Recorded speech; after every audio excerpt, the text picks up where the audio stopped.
सुबह Indian cricket से एक बड़ी खबर आई जिसमें ये साफ हुआ कि ईशान किशन और श्रेयस अय्यर को टीम इंडिया से जो बाहर किया गया है वो अनुशासनात्मक कार्रवाई की वजह से किया गया है। यानी कि उन पर कुछ डिसिप्लिनरी एक्शन हुआ है, उनको कुछ कहा गया था इंडियन टीम मैनेजमेंट की तरफ से जो उन्होंने नहीं माना और बीच में सीरीज छोड़कर गए झूठ बोलकर, और उनके ऊपर बीसीसीआई ने कदम उठाया और इसलिए उन दोनों को अफगानिस्तान T20 सीरीज से बाहर कर दिया। अब जब राहुल द्रविड़ अफगानिस्तान के खिलाफ 3 मैचों की T20 सीरीज से ठीक पहले जब प्रेस कॉन्फ्रेंस के लिए आए तो उन्होंने इस पूरी खबर पर सच्चाई बताई, इस पूरी खबर का सच बताया।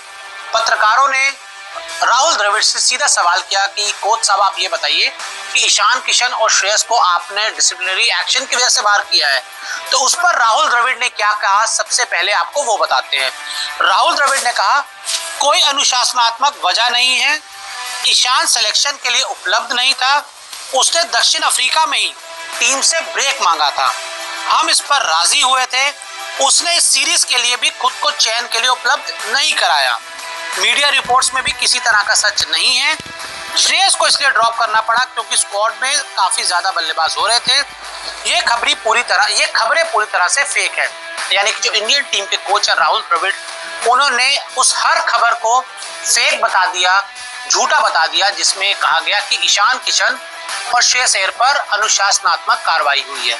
लेकिन एक सच ये भी है कि हमने हमेशा देखा है कि चाहे राहुल द्रविड़ जब भी प्रेस कॉन्फ्रेंस के लिए आए हैं या फिर इंडियन टीम के कप्तान आते हो या कोई भी स्टाफ का मेंबर या प्लेयर आता हो, कभी भी जो टीम के अंदर चल रहा हो सामने नहीं आता। जैसे कोई खिलाड़ी बाहर हो जाता है, ऑफ रिकॉर्ड से खबरें आती हैं वो सच हो जाती हैं, लेकिन प्रेस कॉन्फ्रेंस में कभी नहीं बताया जाता। प्रेस कॉन्फ्रेंस में इस तरह की बातों के ऊपर चर्चा नहीं होती, ज्यादा से ज्यादा जो बात होती है वो क्रिकेट की होती है। तो जो कहा गया वो यही कहा गया कि भैया खबरें पूरी तरह से फेक हैं। लेकिन इस बीच में आपको ये बता दूं, ईशान किशन ने कहा था कि उनको मेंटल फैटीग है जिसकी वजह से उनको आराम चाहिए। भाई वो इंडियन टीम छोड़कर आ गए, केबीसी में चले गए, दुबई चले गए, उसके बाद अब वो सुनने में खबर आई कि वडोदरा में हार्दिक पांड्या के साथ प्रैक्टिस कर रहे हैं इंस्टेड ऑफ T20 सीरीज के लिए खुद को अपलोड करवाने की जगह, या फिर खुद को रणजी ट्रॉफी खिलाने की जगह। और श्रेयस अय्यर से कहा गया था कि आप तुरंत जाकर रणजी मैच करें, तो उन्होंने पहले मना कर दिया। उसके बाद जब बीसीसीआई ने उन पे एक्शन लिया तो उन्होंने कहा मैं रणजी खेल रहा हूँ।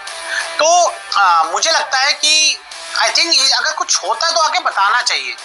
अगर कोच आकर बताएंगे, प्लेयर्स आके बताएंगे, कप्तान आकर बताएगा तो खिलाड़ियों में डर बैठेगा और ऐसी चीजें नहीं होंगी। क्योंकि हमने हमेशा देखा है कि प्रेस कॉन्फ्रेंस में जो भी चीज कही जाती है वो अंत में झूठ साबित होती है। जैसे बुमराह के लिए कहा गया कोई एक खिलाड़ी यहाँ खेलेगा वहां खेलेगा, मतलब कवर अप किया जाता है। और बड़ी खबर हालांकि यही है, देखिए हम तो जो राहुल द्रविड़ ने कहा वो आपको बताएंगे, लेकिन उसके साथ साथ जो पास्ट में क्या क्या हुआ, प्रेस कॉन्फ्रेंस की खबरें कितनी सच हुई वो भी मैंने आपको बता दिया। खबर सामने आई कि ईशान और श्रेयस पे कार्रवाई हुई, लेकिन जब प्रेस कॉन्फ्रेंस में कोच आए तो उन्होंने मना कर दिया। अब आप लोग खुद समझदार हैं, अब आपको ये देखना है कि खबर कितनी सच्ची है और खबर कितनी झूठी है।